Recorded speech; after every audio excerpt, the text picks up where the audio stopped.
Isaías capítulo 5. Agora cantarei ao meu amado o cântico do meu querido a respeito da sua vinha. O meu amado tem uma vinha num outeiro fértil. E cercou-a, e limpando-a das pedras, plantou-a de excelentes vides, e edificou no meio dela uma torre, e também construiu nela um lagar, e esperava que desse uvas boas, porém deu uvas bravas. Agora, pois, ó moradores de Jerusalém, e homens de Judá, julgai, vos peço, entre mim e a minha vinha. Que mais se podia fazer à minha vinha, que eu lhe não tenha feito? Porque, esperando eu que desse uvas boas, veio a dar uvas bravas. Agora, pois, vos farei saber o que eu hei de fazer à minha vinha: tirarei a sua sebe, para que sirva de pasto, derrubarei a sua parede, para que seja pisada. E a tornarei em deserto, não será podada nem cavada, porém crescerão nela sarças e espinheiros, e às nuvens darei ordem que não derramem chuva sobre ela. Porque a vinha do Senhor dos Exércitos é a casa de Israel, e os homens de Judá são a planta das suas delícias, e esperou que exercesse juízo, e eis aqui opressão, justiça, e eis aqui clamor. Ai dos que ajuntam casa a casa, reúnem campo a campo, até que não haja mais lugar, e fiquem como únicos moradores no meio da terra. A meus ouvidos disse o Senhor dos Exércitos: em verdade que muitas casas ficarão desertas, e até as grandes e excelentes sem moradores. E 10 geiras de vinha não darão mais do que um bato, e um homer de semente não dará mais do que um efa. Ai dos que se levantam pela manhã, e seguem a bebedice, e continuam até a noite, até que o vinho se esquente. E harpas e alaúdes, tamboris e gaitas, e vinho há nos seus banquetes, e não olham para a obra do Senhor, nem consideram as obras das suas mãos. Portanto o meu povo será levado cativo, por falta de entendimento, e os seus nobres terão fome, e a sua multidão se secará de sede.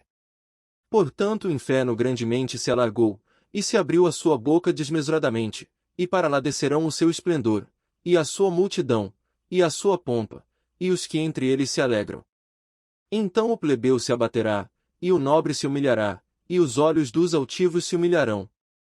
Porém o Senhor dos Exércitos será exaltado em juízo, e Deus, o Santo, será santificado em justiça. Então os cordeiros pastarão como de costume, e os estranhos comerão dos lugares devastados pelos gordos. Ai dos que puxam a iniquidade com cordas de vaidade, e o pecado com tirantes de carro. E dizem: avie-se, e acabe a sua obra, para que a vejamos, e aproxime-se e venha ao conselho do Santo de Israel, para que o conheçamos. Ai dos que ao mal chamam bem, e ao bem mal, que fazem das trevas luz, e da luz trevas, e fazem do amargo doce, e do doce amargo. Ai dos que são sábios a seus próprios olhos, e prudentes diante de si mesmos. Ai dos que são poderosos para beber vinho, e homens de poder para misturar bebida forte. Dos que justificam ao ímpio por suborno, e aos justos negam a justiça. Por isso, como a língua de fogo consome a palha, e o restolho se desfaz pela chama, assim será a sua raiz como podridão, e a sua flor se esvaecerá como pó, porquanto rejeitaram a lei do Senhor dos Exércitos, e desprezaram a palavra do Santo de Israel. Por isso se acendeu a ira do Senhor contra o seu povo, e estendeu a sua mão contra ele, e o feriu, de modo que as montanhas tremeram, e os seus cadáveres se fizeram como lixo no meio das ruas. Contudo isto não tornou atrás a sua ira, mas a sua mão ainda está estendida. E ele avorará o estandarte para as nações de longe, e lhes assobiará para que venham desde a extremidade da terra, e eis que virão apressurada e ligeiramente. Não haverá entre eles cansado, nem quem tropece, ninguém tosquenejará nem dormirá, não se lhe desatará o cinto dos seus lombos, nem se lhe quebrará a correia dos seus sapatos. As suas flechas serão agudas, e todos os seus arcos retesados, os cascos dos seus cavalos são reputados como pederneiras, e as rodas dos seus carros como redemoinho. O seu rugido será como o do leão, rugirão como filhos de leão, sim, rugirão e arrebatarão a presa, e a levarão, e não haverá quem a livre.